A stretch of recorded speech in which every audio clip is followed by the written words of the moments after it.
Welcome to Sleep Smarter Tonight. As you settle in and let the day's noise fade away, let's take a journey.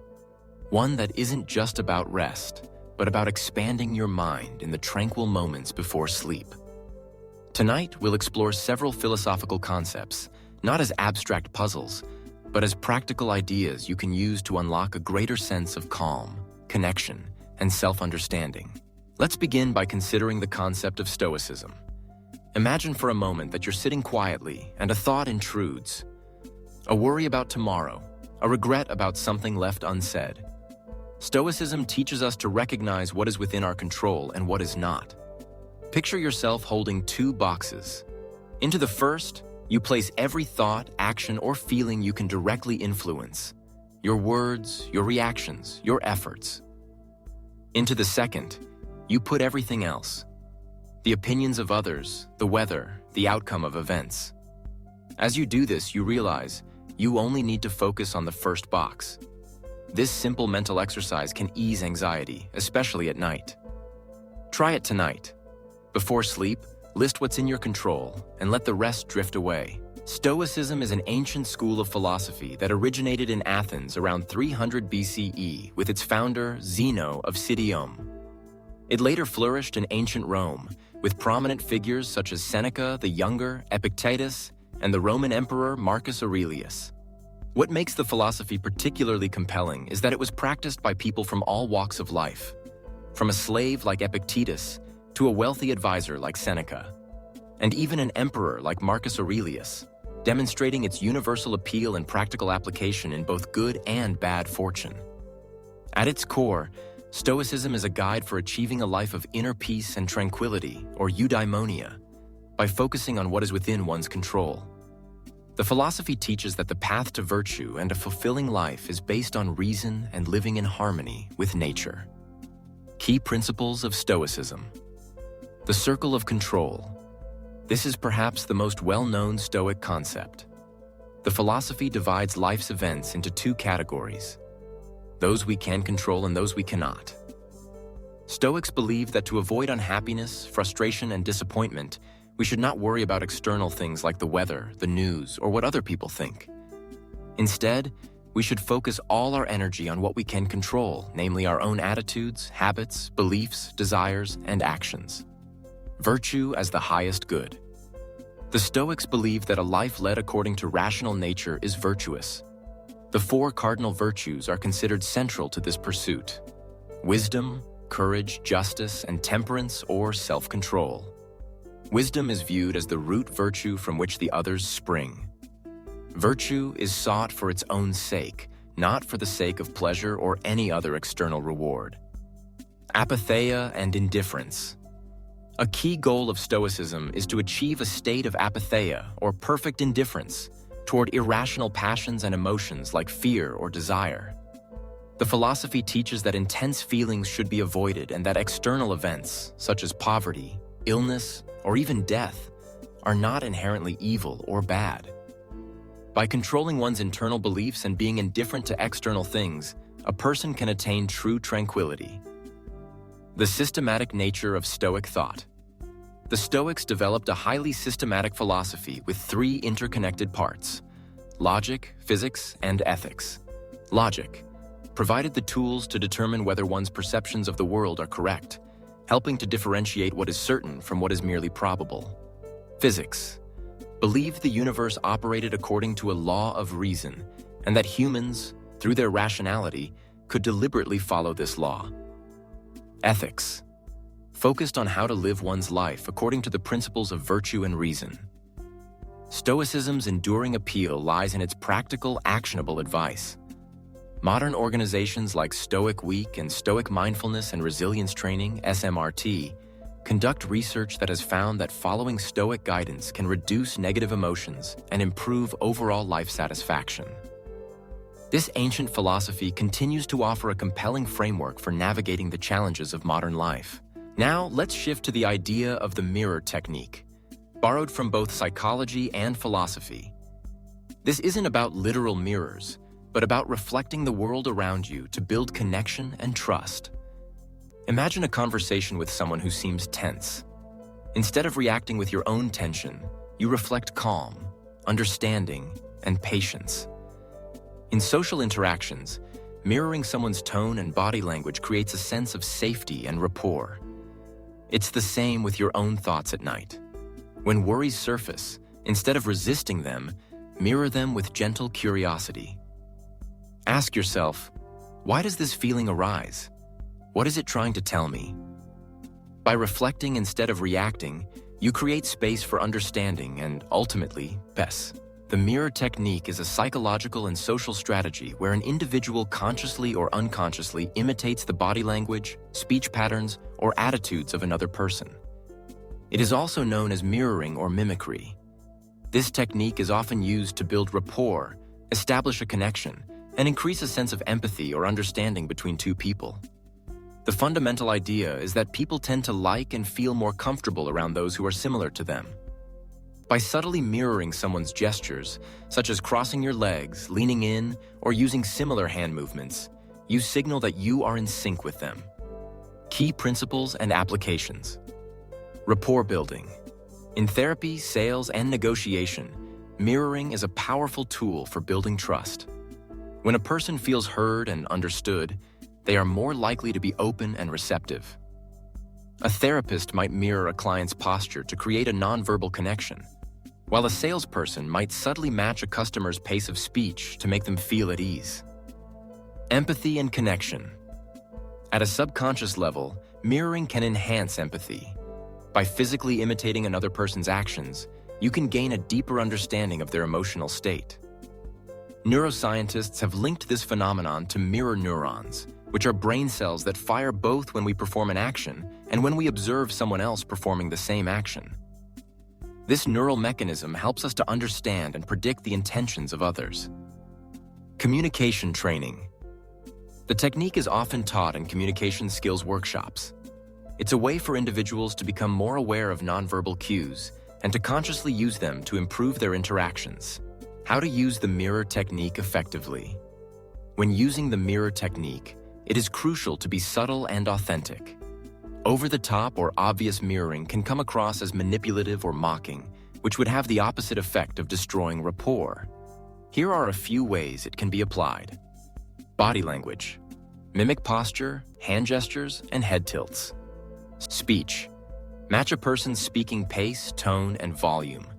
You can also occasionally use a few of their phrases. Expressions.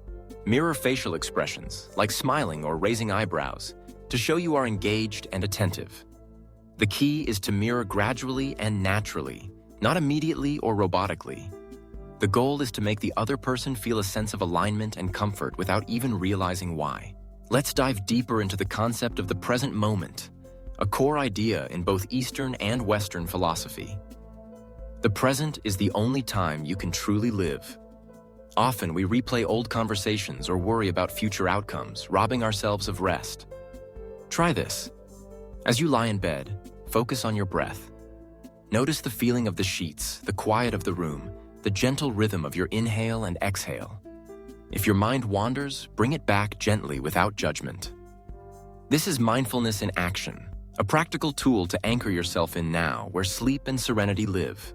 The concept of the present moment is a cornerstone of mindfulness, spirituality, and psychology. It refers to the state of being fully aware of and engaged with what is happening right now, without dwelling on the past or worrying about the future. It's a practice of conscious awareness that can profoundly reduce stress, increase focus, and enhance your overall well-being. Why is it so hard to stay in the present? Our minds are constantly in motion. We're wired to plan, remember, and anticipate. This is a survival mechanism, but it can also become a source of anxiety. Our thoughts often pull us into two main states: the past, replaying memories, reliving regrets, or holding on to old hurts. This can lead to feelings of sadness, guilt, or bitterness. The future, imagining what might happen, creating to-do lists, or anticipating problems. This can fuel anxiety, stress, and fear. Neither of these states is where life is actually happening. The present moment is the only one you have true control over. How to cultivate present moment awareness. You don't need a meditation cushion or hours of free time to practice being present. It's about integrating small, intentional acts into your daily life. Mindful breathing. This is the simplest and most effective technique. Take a few moments to notice your breath. Feel the air enter your nostrils, the rise and fall of your chest, and the air leave your body. Whenever your mind wanders, gently bring your focus back to your breath. Sensory awareness. Engage your senses. When you're eating, really taste the food. When you're walking, feel the ground under your feet. When you're listening to music, notice each instrument. By consciously focusing on what you see, hear, smell, taste, and touch, you anchor yourself to the now. Single tasking. In our multitasking world, focusing on one thing at a time can feel revolutionary. When you're washing dishes, just wash the dishes. When you're talking to a friend, put your phone away and truly listen. This intentional focus not only improves performance, but also reduces mental clutter. Mindful pauses. Throughout your day, create small check-in moments. Set a gentle alarm to go off every hour. When it does, take a moment to notice where you are, what you're doing, and how you feel. It's a quick reset that brings you back to the present.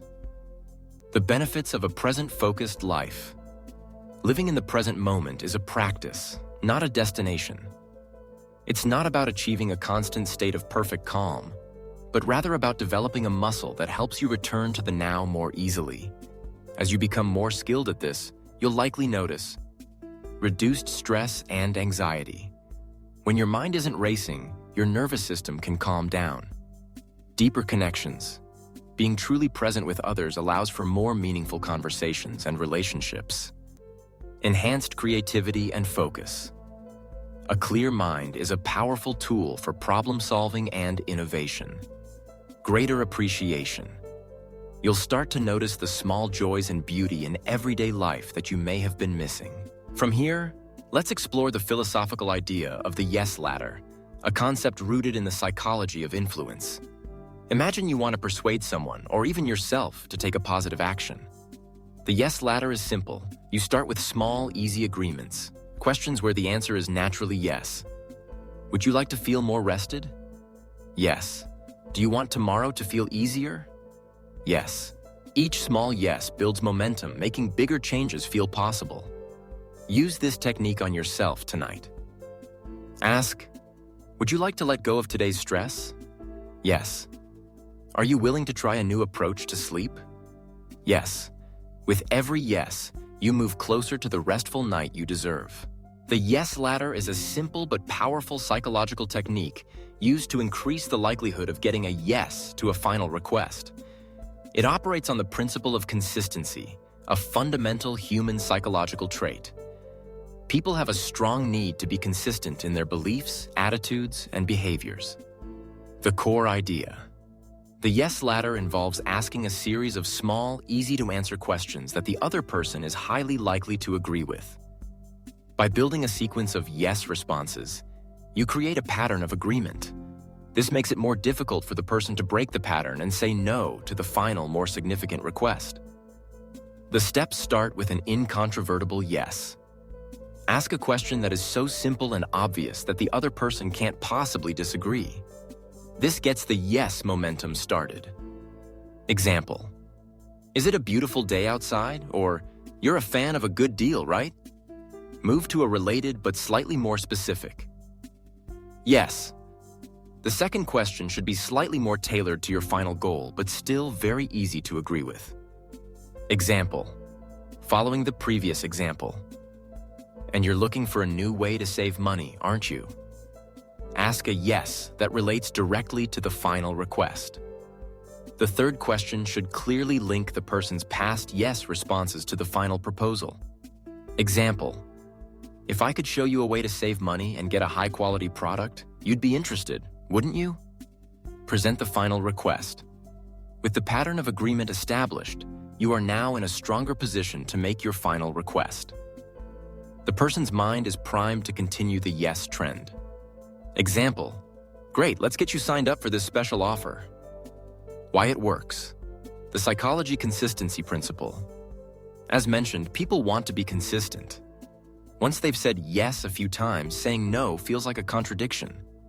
Momentum. Saying yes creates a positive psychological momentum. It feels good and easy to continue the trend.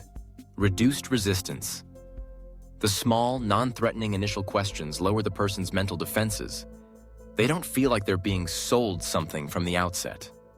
Trust and rapport. The process of agreement can build a subtle sense of trust and rapport between you and the other person. Let's not forget the power of the word because. Social psychologist Ellen Langer discovered that people are far more likely to comply with requests when given a reason, even a simple one. This applies to self-talk, too. When you tell yourself, I need to relax, add a because I need to relax because my body deserves recovery. I want to sleep early because it will make tomorrow brighter. The word because gives your mind permission and purpose. Tonight, use it as you wind down. Give yourself reasons to rest and watch how the internal resistance softens. Consider now the philosophical idea of impermanence, or what Buddhists call anicca. Everything changes: thoughts, feelings, sensations. If you're lying awake, caught in a loop of worry, remind yourself, this too will pass. Imagine your thoughts as clouds drifting across the sky, transient, shifting, never permanent. This awareness helps you detach from anxious thoughts, allowing sleep to return naturally. There's another powerful idea, the concept of self-compassion, championed by philosophers and psychologists alike. It's common to judge ourselves harshly at the end of the day, replaying mistakes, feeling inadequate. But what if you treated yourself with the same kindness you'd offer a friend? Tonight, as you review your day, notice where you fell short, but respond with understanding. I did my best. Tomorrow is a new chance. Self-compassion isn't indulgence, it's strength. It soothes the mind and opens the door to deeper, more restorative sleep. Self-kindness versus self-judgment. This is the most visible part of the practice. Instead of beating yourself up for a mistake or a shortcoming, you respond to your suffering with warmth and understanding. It means recognizing your pain and offering yourself comfort, rather than ignoring it or being cruel. Common humanity versus isolation. This element involves recognizing that suffering and imperfection are universal parts of the human experience. When you're struggling, it's easy to feel like you're the only one who has ever felt this way. Self-compassion reminds you that your pain is part of a shared experience, which reduces feelings of isolation and shame. Mindfulness versus over-identification. This component is about observing your painful thoughts and emotions without getting swept away by them. Mindfulness allows you to acknowledge your feelings without exaggerating them or letting them define you. It's a balanced approach that prevents you from suppressing your pain or getting lost in rumination. Let's touch on the concept of meaning, a central theme in existential philosophy. Viktor Frankl, survivor and psychiatrist, argued that humans need a sense of purpose to thrive. Even small acts can have meaning, helping someone, learning something new, or simply taking care of yourself. As you prepare for sleep, ask yourself, what gave today meaning? Perhaps it was a kind word, a moment of courage, or the decision to rest. Recognizing meaning, even in small things, brings contentment and quiets the restless mind. Now revisit the idea of connection. Philosophers from Aristotle to modern thinkers have pointed out, we are social creatures. Connection brings fulfillment, reduces stress, and even improves sleep quality. Each interaction, no matter how brief, is an opportunity for connection. Think of a recent conversation that left you feeling seen or heard. Savor that feeling as you drift toward sleep. If you felt isolated today, remind yourself, tomorrow is another chance to reach out, to listen, to connect. Aristotle identified 3 types of philia. Friendship of utility. This is a connection based on the mutual benefit or advantage that people provide to one another. For example, 2 business partners who are friends because their connection helps them both financially. This type of friendship is the most superficial and can easily dissolve once the utility is gone. Friendship of pleasure. This connection is based on the enjoyment or pleasure one person gets from another. This is common in youth and often includes connections for shared hobbies or entertainment. Like friendships of utility, These can be fleeting and change as a person's interests or sources of pleasure change. Friendship of virtue. This is the highest form of connection for Aristotle. It is based on a mutual appreciation of the other person's good character and shared virtues. These friendships are long-lasting and are fundamental to a good and meaningful life. In this type of connection, friends wish well for each other for the other person's sake, not for personal gain. For Aristotle, the true connection that leads to a fulfilling life is not just about social bonds, but about relationships that encourage and help us become better people. A strong community, built on virtuous connections, is not just a place to live. It is a space where individuals can pursue a good life together. Finally, let's end with the concept of acceptance. So much of our anxiety comes from fighting what is, wishing things were different, resisting reality. Acceptance doesn't mean resignation. It means facing the present moment with courage and clarity. As you lay down tonight, scan your body for tension. Breathe into it. Say to yourself, "This is how things are for now, and that's okay." Acceptance is the first step to peace. The concept of acceptance is a multifaceted idea that exists at the intersection of psychology, philosophy, and spirituality. At its core, it is the act of acknowledging a situation, a person, or a reality for what it is, without trying to change it, deny it, or wish it were different. It's crucial to understand that acceptance is not the same as approval, resignation, or complacency. Instead, it is an active and mindful process of observing reality, however painful or difficult, as a prerequisite for effective action or inner peace. Psychological perspective. In psychology, acceptance is a key component of emotional regulation and mental well-being. Mindfulness-based therapies. In approaches like acceptance and commitment therapy, ACT, acceptance is a foundational principle. It involves making room for difficult feelings, thoughts, and sensations rather than fighting against them. For example, instead of trying to suppress a feeling of anxiety, you would mindfully observe it without judgment. This process reduces the secondary suffering that comes from resisting reality. Self-acceptance.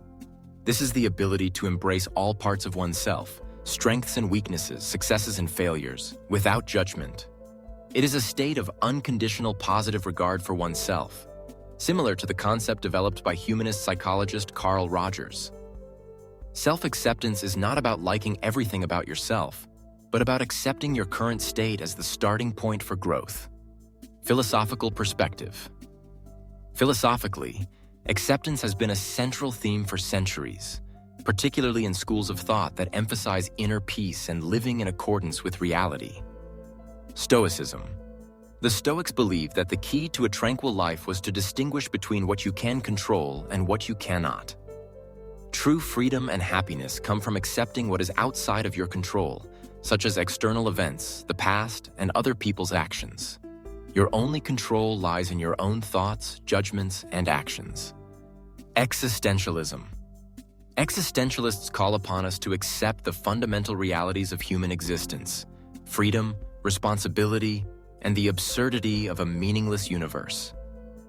The challenge is not to find a pre-existing meaning, but to accept our radical freedom to create our own meaning through our choices, actions, and commitments.